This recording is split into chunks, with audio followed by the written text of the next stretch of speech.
Good day, everybody, and welcome to another edition of the Military and Foreign Affairs Network. I'm the host, the voice of reason. So in this episode, we are going to discuss the ongoing tensions between Sudan and Ethiopia. So as we know, recently there has been border military action by both parties involved. Sudan and Ethiopia are locked in a border conflict over this region here, shown on my map. And recently, there are more reports that the Sudan is experiencing military success on the battlefield in terms of driving out Ethiopian forces, which the Sudan believes have illegally entered the Sudan, its territory.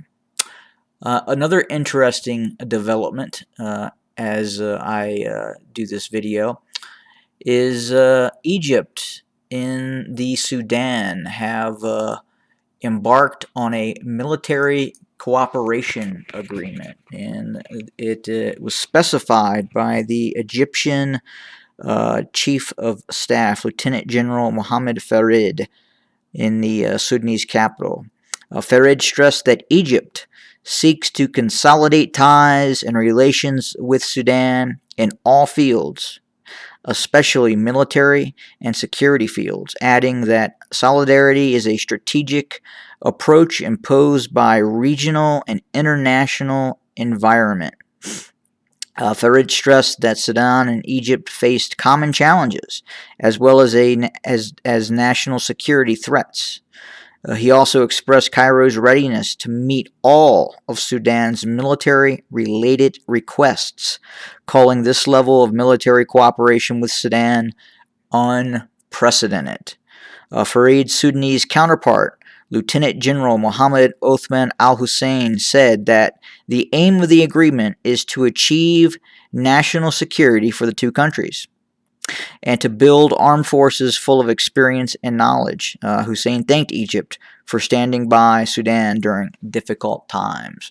So what specifically are they talking about in terms of security threats? Well, right now, the biggest security threat for Sudan, and to some extent, more of an environmental threat that could become a domestic security threat, is the Grand Renaissance Dam.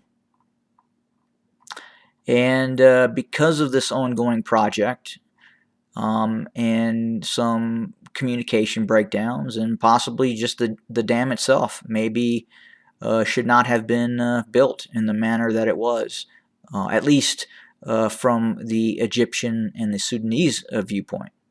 But at the same time, there are other events going on as well. There's this border conflict that is heating up rather dramatically.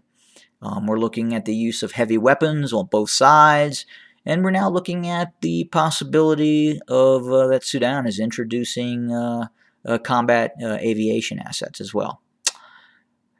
And then we also have to look at another wild card, and that is Eritrea. What is Afwerki doing? What is his intent in terms of Ethiopia, Sudan, the border, Tigray? He has motives, and his primary motive obviously is to stay in power and to direct attention from what is going on inside of Eritrea to external issues. And what could be better than external issues such as Ethiopia and Sudan and Tigray? But that's kind of Afwerki's modus operandi right now. But back to Ethiopia and Sudan. So, what happens if Egypt decides to come to the aid of Sudan in this ongoing conflict with Ethiopia, and especially in terms of if it spreads to the concern of the Grand Renaissance Dam? Well, if Ethiopia has made Egypt an adversary, it has bitten off an amount that it can simply not deal with. Egypt, in terms of the African continent, is a superpower. It has a incredibly capable armed forces. It has a very capable air force. It has hundreds of United States F-16s.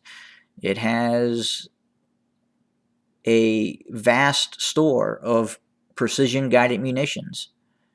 And it also has now the French Rafale fighter as well in its inventory, and soon to be the Su-35 also.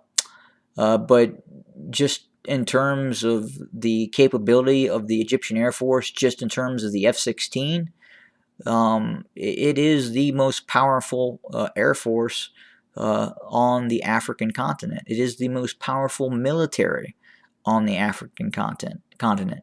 It has the military aviation transportability to move forces very quickly from Egypt, and I'm talking in terms of special forces. I'm talking in terms of munitions to bases in the Sudan if it is needed.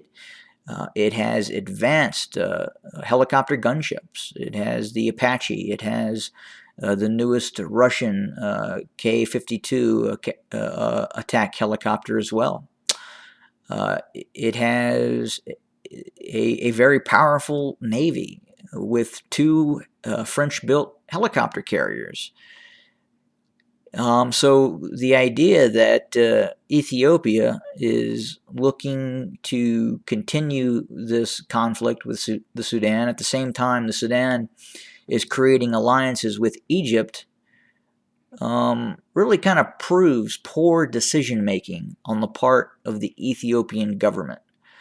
I would question the current decision-making now, just in terms of the internal conflict that is going on inside of Tigray, the human rights abuses that are going on inside of Tigray, the acceptance of external despotic forces in the form of Eritrea that Ethiopia has allowed to enter its lands, and possibly has allowed Eritrea to annex its lands.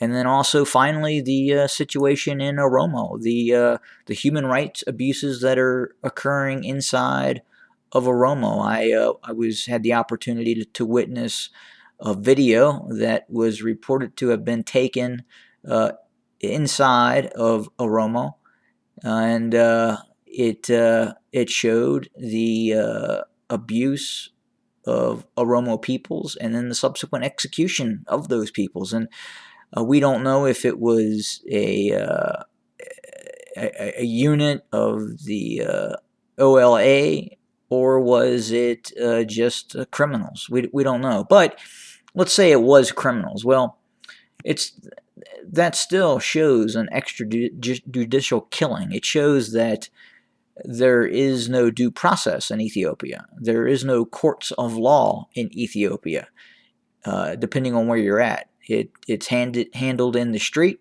by a military militia who finds you guilty and then executes you, if that was the case that I observed inside of the Oromo areas. But again, the Ethiopian and Sudan conflict continues, and probably doesn't look like it's going to end in a matter of peaceful negotiations, especially now when you see Egypt entering into the equation, entering into a military, for all intents and purposes, a military pact with the Sudan. And the express intent of this pact appears to be simply to combat Ethiopia in a two-pronged issue: the Grand Renaissance Dam and the ongoing border conflict as well. But we will keep an eye on the situation and report back with any new information.